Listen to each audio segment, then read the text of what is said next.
Welcome to Connect and Collaborate. I am Alex Hopkins, your on-air producer, and I am pumped for today's show because we are going to be talking about the City of Denver Sustainability Office with the Chief Sustainability Officer, Jerry Tinianow. How are you? I'm very good, thank you. Thank you. It's a good time for sustainability. It is a good time for Yes, it is. sustainability. We were talking a lot off air about all the things that the office has going on. Correct, yeah. But before we do that, let's talk about you and your role at the Sustainability Office.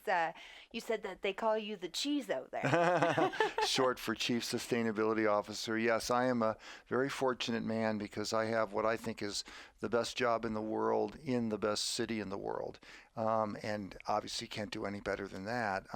I have been in Denver for almost 7 years now, exclusively in this job. I'm the city's first Chief Sustainability Officer. Okay. And I've been doing this kind of work literally since college. There were 3 parts to my career. I first started out as a trial attorney with a couple of large firms in Ohio. But even before that, when I was in college, I started working on these issues, solar energy and mobility and agriculture and things like that. And when I was in the practice of law for almost 23 years, I was also doing this kind of stuff as a volunteer with various organizations, principally the Sierra Club, where I eventually became a national officer. And then that was my first career. I wanted to do this kind of thing full-time, and so at the end of 2002, I got a chance to be the state executive director for the National Audubon Society. It was the second career, bird conservation, wildlife conservation. I ran the largest capital campaign in their history, and I built the most urban nature education center in the country, the Grange Insurance Audubon Center. And then I had an opportunity to transition into my current career because I love bird conservation, but it was still narrow. And I really have always had an interest in things urban, how cities are put together and how they function the best. So after 6 years with Audubon, I had a chance to become the director of the Center for Energy and Environment at the Mid-Ohio Regional Planning Commission in Columbus. And I did that for 3 years until this job came along. And I thought I was a long shot, but my wife and I had always wanted to live out here in the West. And I was very fortunate that Mayor Hancock decided to hire me for this position. That's wonderful. I like hearing that. You clearly had such a passion for the world of sustainability and environmental conservation. Was there something in your youth that maybe ignited that passion? Well, I get asked that question a lot, and it's a different answer for different people. But simply put, for me, it's because I've always been a cheap bastard. And what what I mean by that is, by cheap, is I see a lot of waste. I see a lot of consuming more than we need to consume to be happy. I see a lot of waste that goes on in our society. And I think that drove me into this field because I think in the end, it's not so much how much money you make or how much wealth you have, but how happy you are. And I think you can be happy with a lot of things that are simple. So I think that's what has driven me into sustainability. Well, I like that, and that's quite an honest answer. But I clearly drove you to a path that has made you unequivocally happy. Yes. Oh, yeah. As I said, best job in the world, best city in the world. I love that. I love hearing that. And I agree with you. Best city in the world. Sure. I like Denver a lot. It's been my home for 8 years, so I share that passion with you. But let's talk about the Sustainability Office. Mm-hmm. So it's been around for a bit. Right. Yeah. As long as I've been here in Denver, yes. Exactly.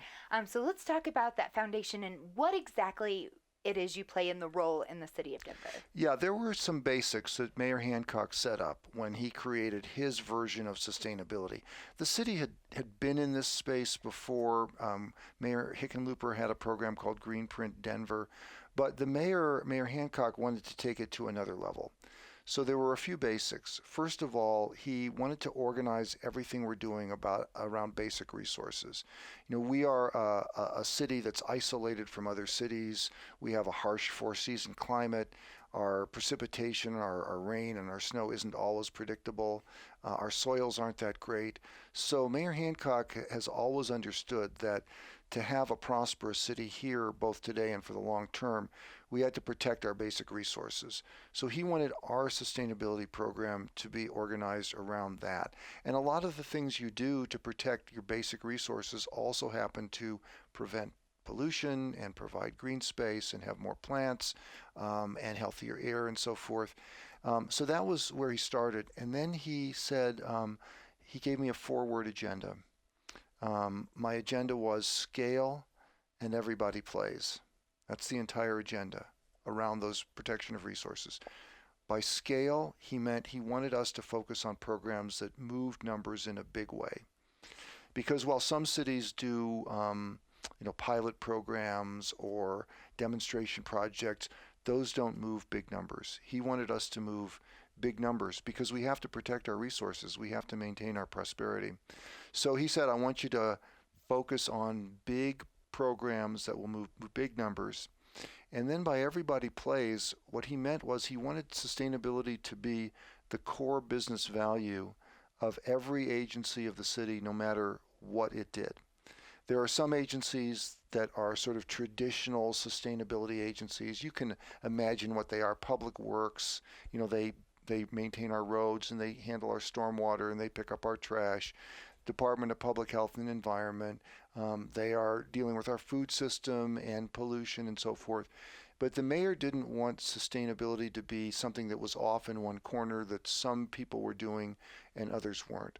So he wanted us to make sustainability the core business value of every city agency, both the ones people normally associate with this, but also agencies like, let's say, the police. People don't think about the police as being involved in sustainability, but they really are in many ways.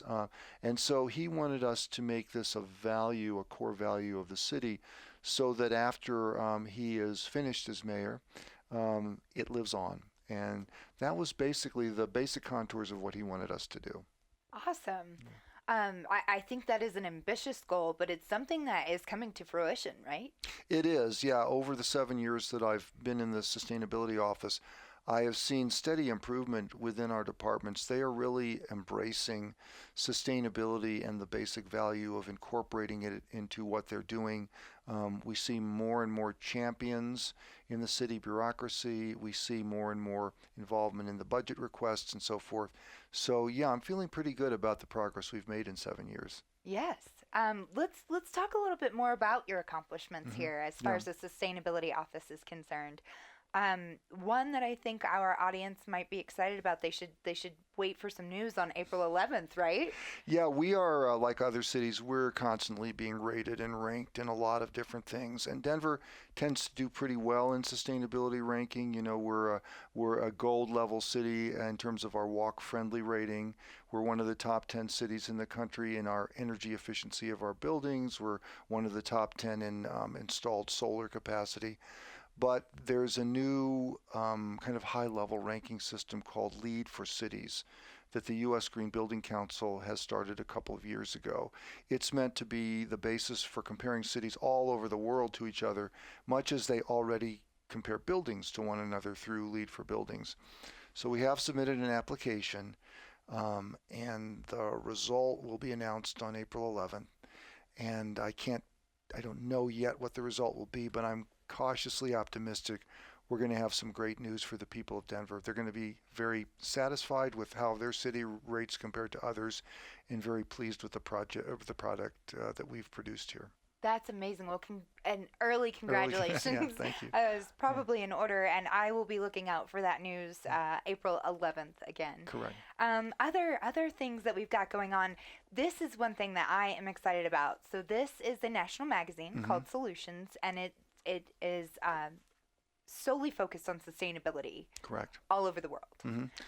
But what they did was recently, their last issue that they have, so this comes out quarterly, yes? It's quarterly, and this was their 10th anniversary issue, so their 40th issue, yeah. Cool. But the nice thing about this, on their 10th anniversary issue, they've done something that they've never done before, which is focus solely on one city, and that city being Denver. Correct. And that's an indication of the esteem with which the city's sustainability program is held. This publication, which focuses on sort of the happy side of sustainability, the good news, the things that work, they had been published in Australia. They were moving to Denver. Their new editor-in-chief here in Denver, Dr. Beth Caniglia, wanted to make a big splash with this 10th anniversary issue, and she wanted it to be about Denver, all about Denver. And so every article in that magazine, it's almost 100 pages, is connected to the sustainability work that we've been doing in Denver. And it is available online to anyone who wants to read the whole thing. It's at thesolutionsjournal.com. And the featured issue on that page, the 10th anniversary issue, is the one that you can click on and read all of the articles. They have a large readership. They tend to get about 800,000 hits on each issue from around the world in about 120 different places. Their third largest readership is in India. So this issue of the journal is telling Denver's sustainability story around the world. That's amazing and so wonderful to hear. And I'm glad that we're able to also provide a platform to talk about Denver sustainability. So let's talk about some current projects too. Right. In addition, so again, congratulations are in order for this magazine, the entire issue being focused on Denver. Right. Which is exciting. But I want to talk about the vision of sustainability in Denver, particularly 2020. 2019 as well. Right, yeah. Yeah. Well, we are approaching the end period for our first set of goals, our 2020 goals. They were very, very ambitious. Mayor Hancock told me when we put them together 7 years ago, don't just decide what you think we can do and then do it. Let's set the goals way beyond what we think we can do so we're really pushing ourselves. And we have. And although we have met a number of the goals, we won't meet all of them, but we've made tremendous progress. A good example, an issue that people talk a lot about, is solid waste. So Colorado does not have a good record in composting and recycling. Statewide, our average portion of trash that goes to composting and recycling is only about 12%, compared to the national average of 34-35%. And when I started 7 years ago, Denver was only slightly above the state average. They were at 14%. We would like to get up to that national average. I don't think we're going to make it by the end of 2020, but we have improved significantly. We've gone from 14% 6 years ago to 22% now, which is an improvement over 6 years of over 50%. And while we might not be up at the national average yet, and I'm convinced we will get there, we are increasing our diversion rate faster than just about any other city in the United States. Wow. So that's a good news story. Yes. And another good news story is in the area of climate change and greenhouse gas reductions. There, we are on target to meet our goal. Our goal was by 2020, our community as a whole would be putting out no more greenhouse gas emissions than we were doing in 1990, 30 years before, even though we've had all this population growth. So we are on target to meet that goal, and in the meantime, the mayor has set other goals. So in 2015, Mayor Hancock said he'd like the city to have a 80% reduction of greenhouse gas emissions by 2050, and we just released our plan for that last summer. We're on target to meet that number. He also set a goal for the community to have electricity that's 100% renewable by 2030. We believe we're going to meet that goal, and he wants city government operations to be on 100% renewable electricity by 2025, and we're on schedule for that too. One of the ways we did it was a program called Energize Denver. So we passed an ordinance in 2016, I believe it was, that basically requires all commercial buildings in Denver that are 25,000 square feet or larger to report their energy usage every year.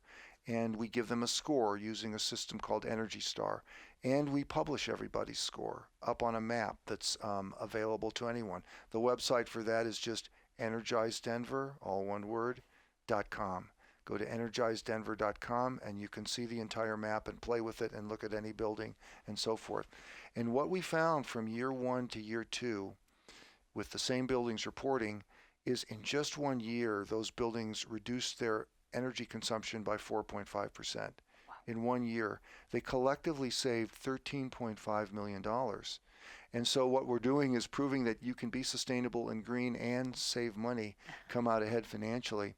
In the meantime, after the voters passed a green roof ordinance, we worked with the proponents and with the business community to make changes and improvements in it so that it will now encourage a continuation of that trend of energy efficiency savings and more renewable energy on buildings. And even the people who initially proposed that ordinance acknowledged that the rewrite is better than what they had put on the ballot. So those are some examples of how we operate at scale and how we're achieving some successes under Mayor Hancock's leadership that the people of Denver can be proud of. That is exciting news, and I want to reiterate the fact that you can be green and sustainable and save money. Oh, absolutely. And when people in the community come to us and say, so how do we be sustainable? What do you want us to do? We have a very simple three-part formula that we give to them. We say, number one, save money. Because most of the time, the things we want people to do, whether it's recycling, reducing water usage, reducing energy, taking the bus more often, and so forth, will save them money. Number two, spend it here. So keep it local. Keep the money in the local economy. That helps us be more sustainable by ensuring that our local businesses have a stream of income. And finally, and I think most important, do it together. So don't just do this on your own. Get together with your neighbors, do a community garden, do a group bike ride, work out together. And so it's as simple as that for the people of Denver. Save money, spend it here, and do it together. I like that. That's a solid plan, and clearly it's been working. Mm-hmm. Yes, it has. All across the city. Yeah. So let's talk about some future things here. One thing that we have coming up is the summit, the Sustainability Summit. That is a yearly program that you have. Right. And this will be the 5th annual summit. This year, yeah. The 5th annual will be on December 5th, again at the Colorado Convention Center. It is the sustainability event of the year in Denver. Last year, we had 860 people registered. We had over 100 speakers. We had over 50 exhibitors. And we hope to be even bigger this year. This year, because it's a commitment-based event where businesses and government and nonprofits come in and announce commitments, this year we're having a series of free forums leading up to it, starting in April, when we will give the community reports on commitments that have already been made and start discussing with people what commitments will be announced at this year's summit. So you don't have to wait till December 5th. You can watch our web page, denvergov.org/sustainability under the summit, and you'll see the schedule for these forums, and we hope people will come and attend. Yes, and we should have registration open around October-ish, so people can start registering early as possible. Right, for the summit. I mean, the little forums will start in April, and we'll have instructions on how you sign up for that, and they're free. There will be a registration fee for the summit, but the forums are free, and you'll get an early look at the kinds of things that we talk about and do at the summit. Well, let's talk about the summit itself. At least let's talk about 2018 summit. And you said you had over 860 people register. You had over 100 speakers, over 50 exhibitors. Correct. All exciting. Right. But what was your big takeaway from 2018 summit? Well, obviously it's growing in popularity. We have a successful formula. But the part of the 2018 summit that I really loved is we introduced Spanish language for the first time. Not in all of the sessions, but we had a few sessions where we had Spanish language interpreters available. And for the first time, we did one session that was in Spanish, where we had interpreters in English.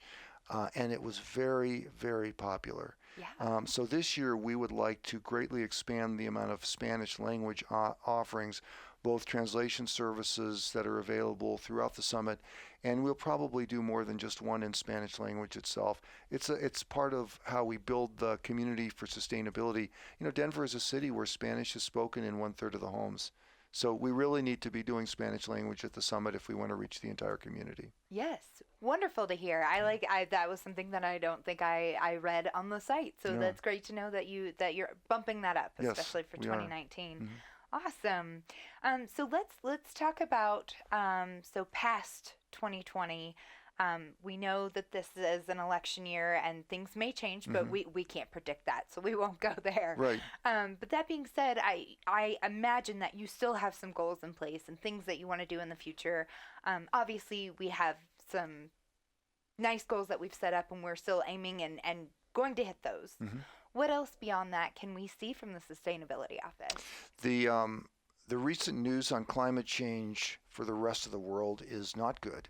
There have been a number of stories in the past year in which every indication is climate change is happening sooner and faster than we expected, which means we have to do more and we have to do it faster. Denver already has a good record on its greenhouse gas emissions, but as Mayor Hancock frequently reminds us, Denver alone cannot solve the problem. So he wants us to set a good example, and we are. But he also wants us to work with other cities, and we're also doing that. So I think going forward, what you'll see in the next few years is Denver increasing even more the amount at which it's working with other cities, trying to influence them, trying to strategize from them, trying to also learn from them, and really coordinate our efforts. So if we can get cities around the world to come up to the level that Denver's at, while we continue to increase our own efforts, we can address that very serious situation that's been reported in the news in the last year. And I believe we can do it. It can be very alarming, but if we have the will as a global community, I think we can still solve the problem. I am, as to steal your term there, optimistically hopeful as well. Yeah. Yes, on that. And I do agree with you. And actually, one of the reasons that I have you back in here is because you've already decided to go to the Earth Day Expo, EarthX, Right. in Dallas, and that's on a global platform as well. So I'm hoping that maybe you'll be able to get some partners there and other people on the same wavelength. Correct. Yeah, we will be having our table as part of a first ever Colorado Pavilion at EarthX in Dallas from April 26th to the 28th.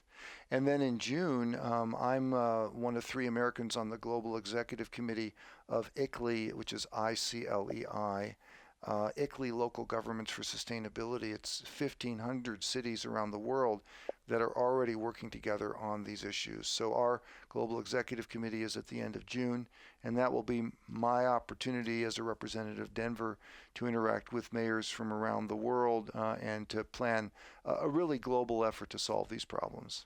Awesome. That is great to hear. And I like that you're taking a larger approach than just the state. Yeah. Yeah. Sustainability affects all humans. Denver has a following now. We have a great story to tell, as is evident from the Solutions Journal. But having a great story to tell and telling it are 2 different things. And so we want to use the goodwill we've built up through our own success here in Denver to influence, help, advise other cities for a truly global effort. Yes. Are there any other projects or events that we should be hearing about from the Sustainability Office? We are, the city is continuing to expand mobility options. We will really be ramping up the expansion of our bike network, and means a lot to me because I bike to work. And we are looking at increasing transit service while continuing to make transit available for the lowest income people in Denver. And we are also doing a lot more with energy. We want to continue to expand renewable energy in Denver. We want to continue to make our buildings more efficient. And finally, we are really stepping up our game in electric transportation. We need to replace gas vehicles with electric vehicles for a lot of different reasons. The city has a commitment to add 200 new electric vehicles by the end of 2020. We're on track to do that. And so a lot of exciting stuff happening going into this next decade that we're now on the verge of. Yes. Oh my gosh, Jerry, thank you so much. It's been a pleasure having you in here. Thank you. Yes. So again, visit the Sustainability Office, the City of Denver. What is that website one more time for us? www.denvergov.org/sustainability, or we also have a Facebook page if you're on Facebook, Denver Office of Sustainability. We have about 3,500 followers. We update every day. And if you're listening to this and you're on Facebook, visit that page and like us. Absolutely, we will. And you'll find more information in the description below. Be sure to like and subscribe our YouTube page while you're here. You can find this podcast and more at cobrt.com/radio-podcast. Thank you so much. It's a pleasure. Thank you.